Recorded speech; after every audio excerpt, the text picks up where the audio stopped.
قرآن سے سورہ بقرہ میں آیا، اس کا تفصیلی ذکر سورہ اعراف میں ہے، اجمالی ذکر سورہ بقرہ میں آیا ہے۔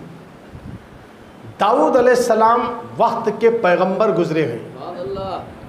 داؤد علیہ السلام سلیمان علیہ السلام کے والد بزرگوار۔ ان کی قوم 70,000 پر مشتمل تھی، جو سمندر کے کنارے عائلہ نامی ایک گاؤں میں تھے۔ یہ شکار کرتے تھے مچھلیوں کا۔ اللہ نے ان کی آزمائش کے طور پر سنیچر کے دن شکار کرنا منع کر دیا۔ باقی کے دنوں میں شکار کرو مگر ہفتے کے دن شکار نہیں کرنا، یہ اللہ کا حکم آیا۔ اب وہ لوگ اللہ کے حکم پر شکار کرنا چھوڑ دیے، ہفتے کے دن نہیں کرتے تھے، سنیچر کے دن۔ اتفاق سے پورے 6 دن مچھلیاں آتی نہیں، ہفتے کے دن مچھلیاں دریا میں آ رہی ہیں۔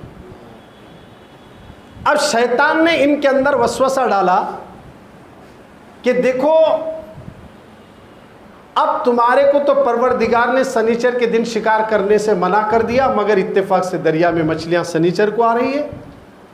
اب ایک کام کرو، دریا سے نالیاں بناؤ اور دور تک نالی بنا کر ایک حوض بناؤ۔ ان دریا سے جو آنے والی نالی کا پانی ہے نا، وہ حوض میں آئے گا تو اس کے ساتھ مچھلیاں آ کر حوض میں گرے گی، تم نالیاں بند کر دینا، دوسرے دن حوض میں سے مچھلیاں نکال لینا۔ یہ آئیڈیا کون دیا؟ شیطان دیا۔ یہ بھی تو شکاری چھوا ایک طریقے کا، مگر وہ لوگ اس کے آئیڈیا کو، اس کے بات کو سن کر وہ 70,000 میں سے 3 گروپ بنے، ایک اللہ کی نافرمانی کرنے والا اور ایک اللہ کی فرما برداری کرنے والا، ایک اور جو ان کے گناہ کو دل میں گناہ سمجھ کر خاموش بیٹھنے والا۔ 3 گروپ بنے۔ اب یہ لوگ کھلے حوض بنا کر مچھلیوں کا شکار کرنے لگے تو ان کے رشتہ داروں میں سے، ان کے ہی رشتہ داروں میں سے کہنے لگے یہ تو اللہ کی نافرمانی ہوئی۔ توجہ چاروں، یہ تو کھلے عام اللہ کی تم نے نافرمانی کر دی، یہ تو بہت بڑا گناہ ہے، اس کی سزا ملے گی۔ اب انہوں نے کہا کہ دیکھو ہم تو ہمارے حساب سے یہ کام کیا ہے۔ اب انہوں نے کہا اگر یہ بات ہے تو آج سے تم الگ ہم الگ۔ جو اللہ کے نافرمان تھے ان کو الگ کر دیے فرما بردار لوگ۔ دونوں کے بیچ میں ایک گروپ جو اللہ کی نافرمانی کر رہا ہے اور ایک گروپ انہی میں سے جو 3 بنے تھے، وہ 2 گروپوں میں ایک گروپ کھلے عام علل اعلان روکا ٹوکا مگر رکے نہیں وہ، اور وہ دوسرا گروپ بولا کہ انہیں کیوں نصیحت کرتے ہو جن کے اوپر اللہ عنقریب عذاب نازل کرنے والا ہے، چھوڑ دو ان کی حالت پر، وہ ہلاک ہو جائیں گے، برباد ہو جائیں گے۔ اس طرح وہ 2 گروپ ایک ہو گئے اور یہ ایک اللہ کا نافرمان گروپ ایک ہوا تو دونوں کے بیچ میں ایک دیوار بنائے۔ کہا کہ تم آج سے ہمارے ساتھ ملنا نہیں جھلنا نہیں، کیونکہ تم نے اللہ کی نافرمانی کی۔ یہ قرآن میں ہے، دیکھیے واقعہ ہے، قرآن کے اندر ہے، حافظ صاحب بیٹھے ہوئے ہیں، قرآن کے اندر ہے یہ واقعہ، میں قرآنی واقعہ بیان کر رہا ہوں۔ دیوار اٹھا دی گئی کہ آج سے تم ہمارے قریب بھی مت آنا۔ اب توجہ چاہتا ہوں، یہاں کئی ایک انمول ہمارے لیے عبرت کے نشان کے موتی ملتے ہیں کہ نافرمانوں کو جگہ نہیں ہے، تم علیحدہ ہو جاؤ، ہم علیحدہ ہو جائیں گے، کیونکہ تم سمجھ رہے ہو یہ مچھلیاں پا کر امیر بن جاؤ گے، یہ دنیا میں کبھی تم خوش نہیں رہ سکتے، عنقریب اللہ کا عذاب تمہیں گرفتار کرے گا، تمہیں پکڑ ملے گا، اللہ کی بڑی سخت ہے پکڑ، وہ پکڑ لے گا۔ مگر انہوں نے ان کو الگ کر دیا گناہگاروں کو۔ آج کیا ہو رہا، بیٹا اگر یوٹیوب میں ننگی تصویر دیکھ رہا تو باپ خاموش ہے، پتے بیٹا کھیل رہا تو باپ خاموش ہے، بھائی اگر چر پر کھیل رہا تو بھائی خاموش ہے، بھانجا اگر کھیل رہا تو ماموں خاموش ہے۔ ارے بعض تو گھروں میں بھانجے بھتیجے سب مل کر شراب بھی پیتے ہوئے نظر آتے ہیں، ٹی وی میں سیریل دیکھتے ہوئے بھی نظر آتے ہیں، ایسے بے حیائی کے مناظر ٹی ویوں میں دیکھ رہے ہیں۔ خدارا مسلمانوں، یہاں تو سب مل کر گناہ کر رہے ہیں، مگر داؤد علیہ السلام کی قوم نے بتا دیا جو مچھلیوں کا شکار ہم پر حرام کر دیا گیا سنیچر کے دن، اگر ہم بھوکے ہیں تو رہیں گے، ہمیں بھوک برداشت کرنے کی طاقت ہے، اللہ کا عذاب نہیں برداشت کر سکتے، اللہ کی گرفت بڑی سخت ہے، ہمیں شکار نہیں ملتا 6 دن، کوئی بات نہیں، ہم سہ لیں گے، مگر اس طرح حرام کام نہیں کریں گے۔ جنہوں نے شکار کیا تھا، اب کیا ہوا جانتے ہو؟ چند دن کے بعد دیکھا کہ کوئی آدمی گھر سے باہر نہیں نکل رہا، تو ادھر جو اللہ کے فرما بردار لوگ تھے انہوں نے دیکھا کہ آخر ہے تو کیا ہے، ذرا دیوار پہ چڑھ کر دیکھیں گے۔ دیوار پر چڑھ کر جب جھانکا تو سب के सब बंदर बन गए थे अल्लाह की नाफरमानी करने की वजह से। सूरह बकरा के अंदर है लोगों, कुरान मुक़द्दस के अंदर इस वाक़े को बयान किया जा रहा है। सब की शक्लें मस्क कर दी गई है और सब बंदर की शक्ल हो गए हैं। अल्लाह अकबर। जैसे इन्होंने देखा, दरवाज़ा खोलकर जैसे उनके पास पहुंचे, वो सब लोग जो बंदर बने थे वो तो अपने रिश्तेदारों को पहचान कर करीब आने लगे, रोने लगे, रो रो कर अपनी ज़ुबान हाल से कह रहे थे, मगर कौन सुनने वाला है। अब इसमें क्या होता है, उन्होंने सब लोगों ने एक ज़ुबान कहा, अल्लाह की नाफरमानी का अंजाम है। आप ज़रा गौर करें, एक नाफरमानी करने की वजह से उन्होंने सिर्फ शिकार के लिए, मेरे रब ने कहा था शनिचर को शिकार नहीं करना, हफ्ते के दिन शिकार नहीं करना, इसके बावजूद भी उन्होंने अल्लाह की नाफरमानी की तो उनका ये अंजाम हुआ। आज हम कितनी नाफरमानियां कर रहे हैं। दाढ़ी रखना मेरे नबी की सुन्नत है, हम दाढ़ी बुलाकर खुला गुनाह कर रहे हैं। माँ बाप की खिदमत करना ये सबसे बड़ी इबादत है। आज हम माँ बाप को आवाज लगाकर गिले शिकवे करके माँ बाप को गालियां दे रहे हैं। आज हमारे अंदर कितनी नाफरमानियां हैं। हम बच्चों से शराब मंगाते हैं, बच्चों से झूठ बोलने लगाते हैं। खुदारा मुसलमानों, एक नाफरमानी करने से अल्लाह ने उनको बंदर की शक्ल बना दिया।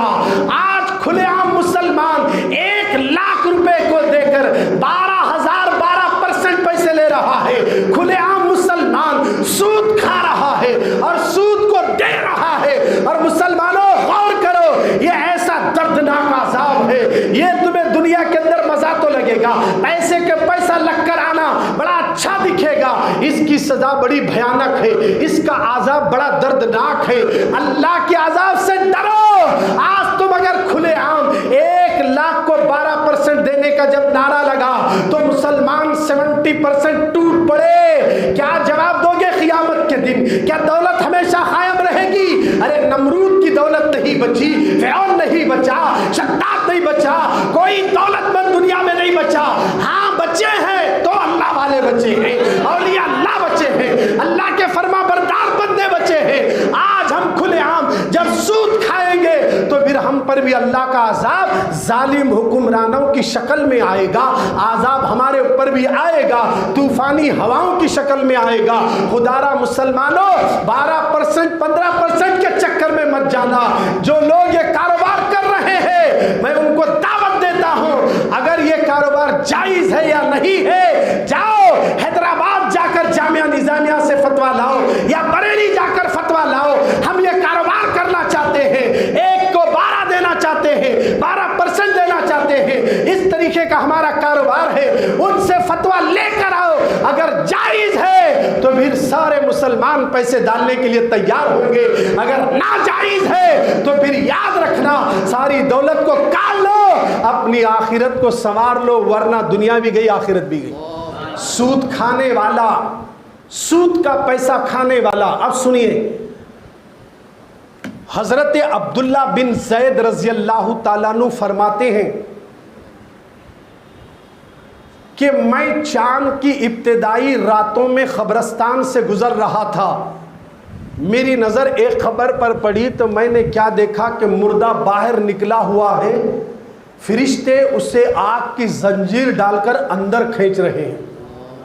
मैं घबरा गया और बड़ी हिम्मत इकट्ठा करके खबर के करीब गया तो फरिश्ते उसे मार रहे थे और मार खाने वाला मुर्दा कह रहा था, आखिर मुझे क्यों मार रहे हो?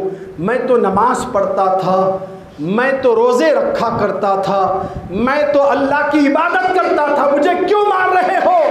फरिश्ते ने कहा, तू नमाज भी पढ़ता था, रोज़े भी रखता था, इबादत भी करता था, मगर जब तू तन्हाई में होता था ना, गुनाह करता था, अकेले में अल्लाह की नाफरमानी करता था। गौर करो, अकेले में अल्लाह की नाफरमानी करे तो भी नमाजी भी नहीं बच रहा। अब तो खुलेआम सूद खा रहे, खुलेआम, छुपकर भी नहीं, खुलेआम। पहले लोग छुप को खा रहे थे, रहन को घर डाले, 5 लाख रुपए दिए, 5 लाख घर वाले देखो तू छोड़ो किराया दे, ये भी ब्याजी बहुत चल रहा है। 5 लाख रुपए को घर रहन डाले।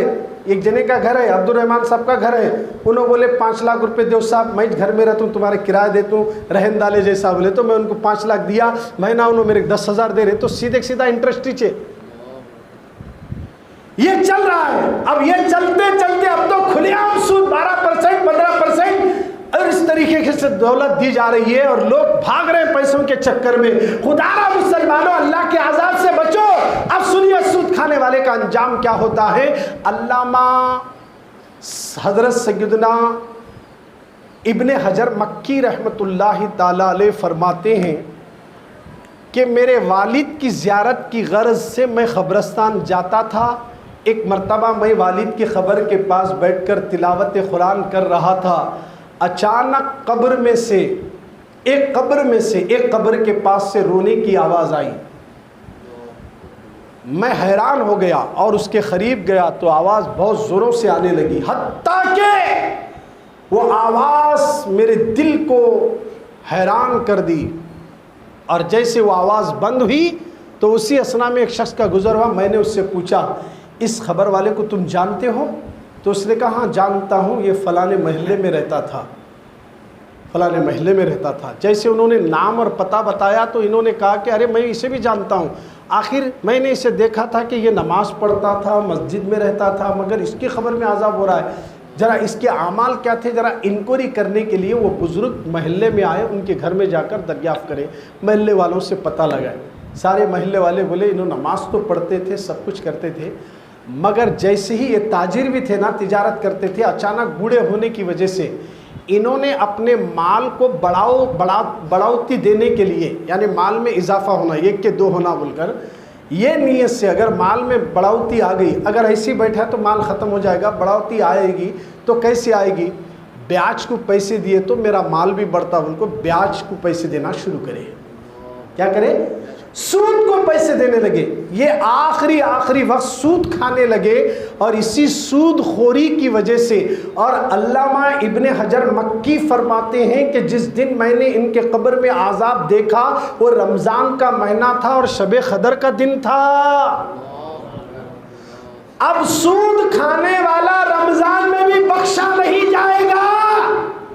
अब कितने लोग 1 लाख को 12% लाकर अपनी बेटी को खिला रहे, बेटे को खिला रहे, औलाद को खिला रहे। जितने लोग खाएंगे ना, उन सब का आलम क्या होगा। सूद खोरों की दुआएं कबूल नहीं होगी। खुदारा मुसलमानों, बात कड़वी है मगर दिल को लगने वाली है।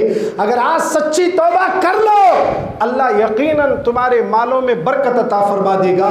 सूद खोरों के मालों में कभी बरकत नहीं आ सकती है, माल में इजाफा नहीं होता, आखिरकार इसका घाटा ही होने वाला है। आज नहीं तो चंद दिन के बाद नुकसान हो ही जाएगा। खुदारा मुसलमानों, इस तरीके के वाक़ियात हमें बेशुमार मिलते हैं। अल्लाह के आज़ाब से डरो। गुनाह करने की वजह से दर्दनाक सज़ाएं दी जाती हैं। आज हमारे पास गुनाह आम है, नेकियों से नफ़रत कर रहे हैं।